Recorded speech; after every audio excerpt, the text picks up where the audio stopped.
సంగం మండలంలోని జెండాదిబ్బ గ్రామంలో రాష్ట్ర దేవాదాయ శాఖ మంత్రి ఆనం రామనారాయణ రెడ్డి పర్యటించారు. ఈ సందర్భంగా గ్రామానికి చేరుకున్న మంత్రి ఆనంకు టీడీపీ నాయకులు, స్థానిక అధికారులు ఘన స్వాగతం పలికారు. అనంతరం గ్రామంలో పార్టీ జెండాను ఆవిష్కరించిన మంత్రి పలు అభివృద్ధి కార్యక్రమాలను ప్రారంభించారు. అనంతరం పలువురు లబ్ధిదారులకు పెన్షన్లు పంపిణీ చేశారు. ఈ సందర్భంగా గ్రామంలో ఏర్పాటు చేసిన బహిరంగ సభలో మాట్లాడుతూ కూటమి ప్రభుత్వం అధికారంలోకి రాగానే ప్రతి నెల 1వ తేదీన క్రమం తప్పకుండా పింఛన్ పంపిణీ జరుగుతుందని స్పష్టం చేశారు. దేశంలో ఎక్కడా లేని విధంగా పింఛన్ లబ్ధిదారులకు 4,000 రూపాయలు నగదు అందిస్తుందని తెలిపారు. వైసీపీ ప్రభుత్వం ఆంధ్రప్రదేశ్కు రాజధాని లేకుండా 5 ఏళ్ల పాటు 3 ముక్కలాట ఆడిందని ఎద్దేవా చేశారు. టీడీపీ అధికారంలోకి వచ్చాక అమరావతిని ఆంధ్రప్రదేశ్ రాజధానిగా శాసనసభలో ఆమోదించి కేంద్రానికి పంపించిందని అన్నారు. గత 5 ఏళ్లలో వైసీపీ ప్రభుత్వం యువతకు ఒక్క ఉద్యోగం కూడా ఇచ్చిన పాపాన పోలేదని, టీడీపీ అధికారంలోకి వచ్చాక 14,000 ఉద్యోగాలు కల్పించిందని వివరించారు. ఎన్నికల్లో ఇచ్చిన హామీలను ఒక్కొక్కటిగా కూటమి ప్రభుత్వం అమలు చేస్తూ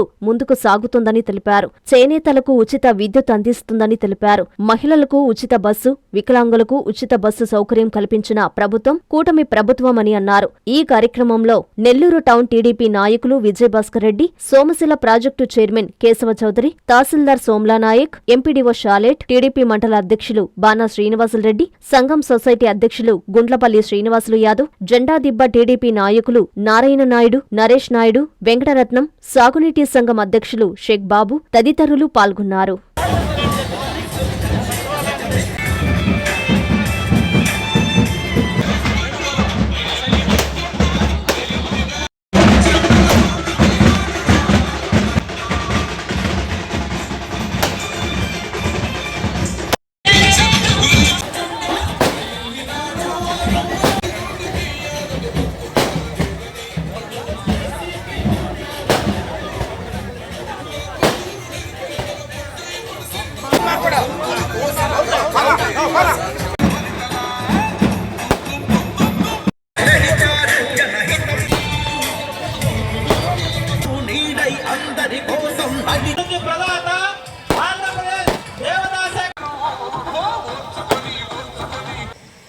ఈ 1వ తారీఖు రోజున పెన్షన్లు పంపిణీ చేయడం అనేటువంటిది ఇవాళ మన ప్రభుత్వం తీసుకున్నటువంటి నిర్ణయం.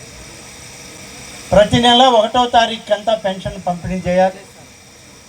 ప్రతి నెల 1వ తారీఖు వచ్చేటప్పటికి ఉద్యోగులకి జీతాభత్యాలు ఇవ్వాలి. ఇలా ప్రతి కార్యక్రమం కూడా అనుకున్న లక్ష్యాలకి మనం అందించాలి అనే లక్ష్యంతో ఈరోజు కూటమి నాయకత్వం చంద్రబాబు నాయుడు గారు ముఖ్యమంత్రిగా, పవన్ కళ్యాణ్ గారు ఉప ముఖ్యమంత్రిగా, మరి భారత ప్రధాని శ్రీ నరేంద్ర మోడీ గారి ఆశీస్సులతో 3 పార్టీల యొక్క సమన్వయంతో పెద్ద ఎత్తున ఇవాళ నిధులు విడుదల చేసి పేద మధ్యతరగతి వర్గాలకి మేలు చేసేటువంటి కార్యక్రమం ఇవాళ జరుగుతూ ఉన్నాయి. మొత్తం మీద రాష్ట్రంలో ఎన్టీఆర్ భరోసా పెన్షన్లు 62,60,000 మందికి 2,724 కోట్ల రూపాయలు పెన్షన్లని పంపిణీ చేస్తూ ప్రతి సంవత్సరం దాదాపుగా 50,000 కోట్ల రూపాయలు పేద వర్గాల ప్రజలకి పెన్షన్ల రూపకంగా మీకు పంపిణీ చేయడం జరుగుతుంది. అంతేకాదు ఈ ప్రపంచంలోనే ఈ దేశంలో 29 రాష్ట్రాలుంటే ఏ రాష్ట్రంలో కూడా 4,000 రూపాయల పెన్షన్ లేదు, 6,000 లేదు, 10,000 లేదు, 15,000 రూపాయల పెన్షన్ లేదు. ఒక్క ఆంధ్రప్రదేశ్లో కూటమి ప్రభుత్వం అధికారంలో ఉంది కాబట్టి చంద్రబాబు నాయుడు గారు కూటమి నాయకత్వం ఇచ్చినటువంటి ఎన్నికలకు ముందు ఇచ్చినటువంటి హామీ సూపర్ 6లో భాగం ఎన్టీఆర్ పెన్షన్లు ఇస్తామని చెప్పాం. ఆ ఎన్టీఆర్ పెన్షన్లని వచ్చిన మొదటి రోజు నుంచి మేము అధికారంలోకి వచ్చేటప్పటికీ 2 మాసాలకు ముందే ఈ పెన్షన్ మేము ఇస్తామని చెప్తే ఆ 2-3 మాసాల బ్యాలెన్స్ కూడా కలిపి అధికారంలోకి వచ్చిన తొలి మాసం పెన్షన్లను పంపిణీ చేసినటువంటి ప్రభుత్వం ఏదైనా ఉందంటే అది తెలుగుదేశం ప్రభుత్వం, కూటమి నాయకత్వం అని చెప్పి నేను ఈ సందర్భంగా మీకు మనవి చేస్తాను. తల్లికి వందనం చెప్పాం. తల్లికి వందనం అంటే పుట్టిన బిడ్డకి బడికి వెళితే స్కూల్లో చదువుకుంటే కానీ జూనియర్ కాలేజీ వరకు వాళ్ళకి ప్రభుత్వం నుంచి 15,000 రూపాయలు ఒక్కొక్క బిడ్డకి ఆ తల్లి బ్యాంక్ అకౌంట్లో వేస్తామని చెప్పాం. ఎందరు బిడ్డలు అనేది లెక్క చూస్తే పోయిన ప్రభుత్వం ఒక్క బిడ్డకే ఇచ్చింది. ఇవాళ కూటమి ప్రభుత్వం ఎందరు బిడ్డలున్నా అందరికీ ఇస్తామని చెప్పాం. ఇప్పుడు 2, 3, 4, 6 దానికి లెక్క లేదు. ఎందరు బిడ్డలు ఆ తల్లికి ఉన్నా ఆ తల్లి అకౌంట్లో అందరి బిడ్డల పేరుతో అటువంటి బిడ్డలు జూనియర్ కాలేజీ వరకు ఆ బిడ్డలకు ఒక్కొక్కరికి 13,000 రూపాయలు వాళ్ళ బ్యాంక్ అకౌంట్కి ఇచ్చాం. మిగిలిన 2,000 రూపాయలు వాళ్ళు ఏ స్కూల్లో చదివితే, ఏ జూనియర్ కాలేజీలో చదివితే ఆ ప్రిన్సిపాల్ అకౌంట్కి 2,000 రూపాయలు పెట్టి ఆ డబ్బు అక్కడ స్కూల్ బాగు చేసుకోవడానికి, అక్కడ ఉన్నటువంటి టాయిలెట్లు బాత్రూమ్లు క్లీన్ చేసుకోవడానికి, పరిశుభ్రమైన వాతావరణంలో ఆ పేద వర్గాల బిడ్డలకు మంచి చదువులు చెప్పడానికి ఈ యొక్క తల్లికి వందనం ఉపయోగపడాలని చెప్పి ప్రతి బిడ్డ పేరుతో ఆ తల్లి అకౌంట్లో 13,000 రూపాయలు జమ చేస్తూ ఉంది ఈ ప్రభుత్వం. దాదాపు 10,090 కోట్ల రూపాయలు మీ తల్లుల పేర్లతో బ్యాంకులకి, మీ అకౌంట్ల పేరుకి ఇవాళ ఇచ్చిన ప్రభుత్వం ఈ కూటమి ప్రభుత్వం అని చెప్పి మనం చేస్తున్నాం. అన్నదాత సుఖీభవ. ఈ రాష్ట్రంలో ఉన్నటువంటి రైతాంగానికి ఒక్కొక్క రైతు కుటుంబానికి 20,000 రూపాయలు ఇస్తామని చెప్పి సూపర్ 6లో ఆనాడు హామీ ఇచ్చినటువంటి ప్రభుత్వం. హామీ ఇచ్చిన తర్వాత ఈ సూపర్ 6లో మరి ప్రతి రైతుకి 20,000 రూపాయలు ఇవ్వాలి అని చెప్పి ప్రయత్నం చేస్తే కేంద్ర రాష్ట్ర ప్రభుత్వాలు, కేంద్ర ప్రభుత్వం 6,000 రూపాయలు, రాష్ట్ర ప్రభుత్వం ఇవాళ చంద్రబాబు నాయుడు గారి నాయకత్వంలో 14,000 రూపాయలు కలిపి 20,000 రూపాయలు 3 విడతల్లో ఈ ప్రభుత్వం రైతాంగానికి అండగా నిలబడి 3వ విడత డబ్బు కూడా ఈ పోయిన మార్చి మాసము 1వ తారీఖు అంతా మొదటి వారంలో డబ్బులు విడుదల చేసింది. మొత్తం మీద పోయిన సంవత్సరం రైతాంగానికి చెప్పిన మాట ప్రకారం రైతాంగానికి ఇవ్వవలసిన 20,000 రూపాయలు 3 విడతల్లో రైతులకి అందించడం జరిగిందని చెప్పి మీకు మనం చేస్తాం. మహిళలకు ఇవ్వాల్సినటువంటి కార్యక్రమంలో ప్రతి గ్యాస్ కనెక్షన్ ఉన్నటువంటి కుటుంబానికి 3 గ్యాస్ సిలిండర్లు ఉచితంగా ఇస్తామన్నాం. ఒక్కొక్క గ్యాస్ సిలిండర్ ధర 825 రూపాయలు, 860 దూరాన్ని బట్టి, ట్రాన్స్పోర్ట్ని బట్టి పెరుగుతూ పోతుంది. అయినప్పటికీ మొదటి సిలిండర్ తీసుకున్న వాళ్ళకి డబ్బులు విడుదల చేశాం. దాని తర్వాత 2వ సిలిండర్ తీసుకుంటే దానికి విడుదల చేశాం. 3వ సిలిండర్ తీసుకున్న వాళ్ళకు కూడా డబ్బు చాలామందికి విడుదలైంది. ఇంకెవరైనా విడుదల కావాల్సిన వాళ్ళు ఒకరిద్దరు ఉన్నా వాళ్ళకు కూడా ఈ నెలలో పూర్తి స్థాయిలో 3 సిలిండర్ల డబ్బు ఆ యొక్క మహిళలకు అందించడం జరుగుతుంది. ఈ విధంగా దీపం 2 పథకాన్ని మహిళలకు అందించినటువంటి ప్రభుత్వం ఇవాళ మన ప్రభుత్వం. స్త్రీ శక్తి పథకం మరొక సూపర్ 6లో ఒకటి. మహిళలకి తోడుగా ఉండాలి ఈ ప్రభుత్వం అని చెప్పి 3 సిలిండర్లు ఆనాడు వాగ్దానం చేస్తే తర్వాత అధికారంలోకి వచ్చినటువంటి కూటమి ప్రభుత్వం స్త్రీ శక్తి పథకంలో ఉచిత బస్సు ప్రయాణం ఏర్పాటు చేయాలి. ఆర్టీసీ బస్సుల్లో మీరు ఏ ప్రాంతానికి వెళ్దామన్నా ఆర్టీసీ బస్సులో మీకు ఉచిత ప్రయాణ సౌకర్యం ఇవ్వాలి అని చెప్పి ప్రభుత్వం ఆలోచన చేసి పోయిన సంవత్సరం పోయిన ఆగస్టు 15 నాడు ఉచిత బస్సు సౌకర్యం ఆర్టీసీ బస్సుల్లో మహిళలు కానీ మనం ఎక్కడ ప్రయాణం చేసినా ఉచిత బస్సు సౌకర్యం ఏర్పాటు చేసిన ప్రభుత్వం ఇవాళ మన చంద్రబాబు నాయుడు గారి ప్రభుత్వం అని చెప్పి నేను మీకు మనవి చేస్తున్నాను. దాదాపు 10 మాసాలైంది.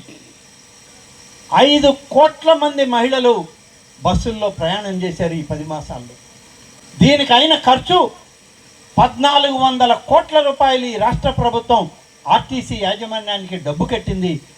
వికలాంగులు ఎవరైతే వికలాంగులు ఉంటారో వాళ్ళు ప్రయాణం చేయలేరు. వాళ్ళు ఆటోల్లో ఎక్కాలి, ఆటోలకు డబ్బు ఖర్చు పెట్టాలి, ట్యాక్సీలకు డబ్బు ఖర్చు పెట్టాలి, ఆసుపత్రులకు పోవాలంటే సరైనటువంటి మార్గాలు లేవు.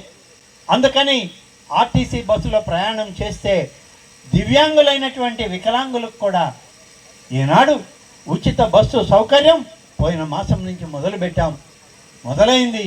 పెద్ద ఎత్తున వికలాంగులు కుటుంబాల్లో ఉన్నటువంటి ఆ యొక్క సోదరులు సోదరిమణులు ఇవాళ ఆర్టీసీ బస్సుని ఉచిత ప్రయాణ సౌకర్యం కింద వాడుకోవడం జరుగుతుంది అని చెప్పి నేను మీకు మనవి చేస్తాను. పురోహితులు, ఆలయం ఉంది, పౌరోహిత్యం చేసేవాళ్ళు ఉన్నారు, బ్రాహ్మలు ఉన్నారు. బ్రాహ్మలు కాని వాళ్ళు కూడా కొన్ని ప్రాంతాల్లో ఇవాళ పూజా పునస్కారాలు చేస్తూ ఉంటారు.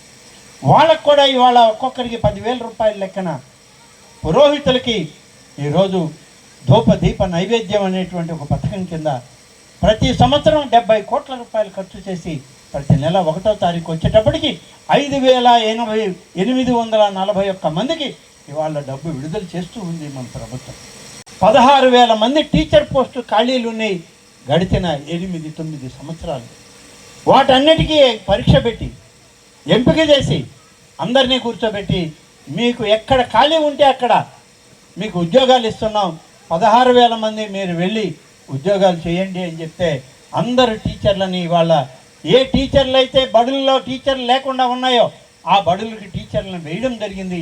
మీ బిడ్డలకు మంచి భవిష్యత్తుని మంచి విద్యని అందించే కార్యక్రమం చేయడం జరిగింది. పోయిన వైసీపీ ప్రభుత్వం మనకి ఇచ్చిపోయింది. 2 కార్యక్రమాలు ఇచ్చారు వాళ్ళు.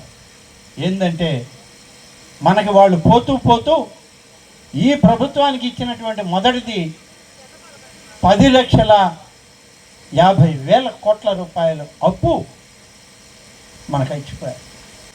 దానికి సంవత్సరానికి ఎంత వడ్డీ కట్టాలంటే 1,40,000 కోట్ల రూపాయలు వడ్డీ కట్టాలి బ్యాంకులకి.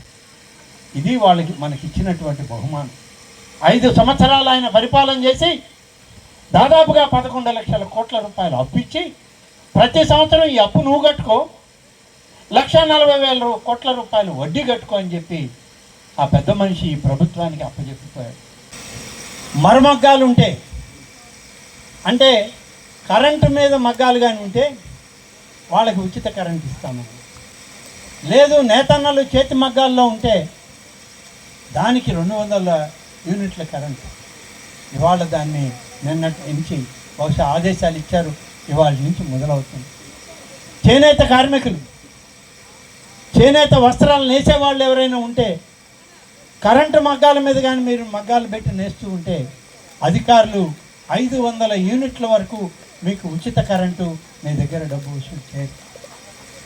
చేతి మగ్గాలు ఉన్నటువంటి చేనేత కార్మికులకు 200 యూనిట్ల కరెంటు ఉచితంగా ఈ నెల 1వ తారీఖు నుంచి ఇవ్వడం జరుగుతుంది. పోయిన వైఎస్ఆర్ కాంగ్రెస్ పార్టీ ప్రభుత్వం ఆయన ఒక రాజధానిలో పనిచేయలేం, 3 రాజధానులు అయితే బాగుంటుందని 3 ముక్కలు ఆటాడాడు మనతో. కర్నూలు అన్నాడు, అమరావతి అన్నాడు, విశాఖపట్నం అన్నాడు. అక్కడైనా ఏమన్నా చేశాడా అంటే మహానుభావుడు 700 కోట్ల రూపాయలు ఖర్చు పెట్టి విశాఖపట్నం సముద్ర తీరాన ఆయన ఉండడానికి ఒక ప్యాలెస్ కట్టుకున్నారు ప్రభుత్వం డబ్బుతో. వాళ్ళ కేంద్ర ప్రభుత్వం ముందుకొచ్చి సహకరించి రాష్ట్ర ప్రభుత్వం చేసే ప్రతి పనికి తోడుగా ఉండి అమరావతిని రాజధానిగా చేయడానికి మొన్న అసెంబ్లీలో బిల్లు పెట్టి పాస్ చేస్తే ఇవాళ రేపు కేంద్రంలో పార్లమెంట్లో అమరావతి ఆంధ్రప్రదేశ్ రాజధాని అనే ఆ బిల్లు పాస్ కాబోతుంది. మనం కూడా మా రాష్ట్రానికి రాజధాని ఏది అంటే అమరావతి అని గుండెల మీద చేయి వేసుకొని మనం చెప్పొచ్చు, మన బిడ్డలు చెప్పొచ్చు, బయట దేశాల్లో కూడా మన వాళ్ళు ఎవరున్నా అమరావతి మా రాజధాని అని చెప్తారు. స్వాగతం సుస్వాగతం. ఆంధ్రప్రదేశ్ అభివృద్ధి ప్రదాత, విజనరీ లీడర్, పేదల పెన్నిధి, నమ్ముకున్న కార్యకర్తలకు కొండంతా అండగా నిలుస్తూ పేదల సేవలో కార్యక్రమానికి ఉదయగిరి నియోజకవర్గం వింజమూరుకు విచ్చేయిచున్న శుభ సందర్భంగా ఆంధ్ర రాష్ట్ర ముఖ్యమంత్రి శ్రీ నారా చంద్రబాబు నాయుడు గారికి స్వాగతం సుస్వాగతం. ఇట్లు మేకపాటి చంద్రశేఖర్ రెడ్డి, మాజీ శాసనసభ్యులు మరియు మేకపాటి శాంతికుమారి, జిల్లా గ్రంథాలయ సంస్థ చైర్పర్సన్ మరియు టీడీపీ రాష్ట్ర ఆర్గనైజింగ్ సెక్రటరీ.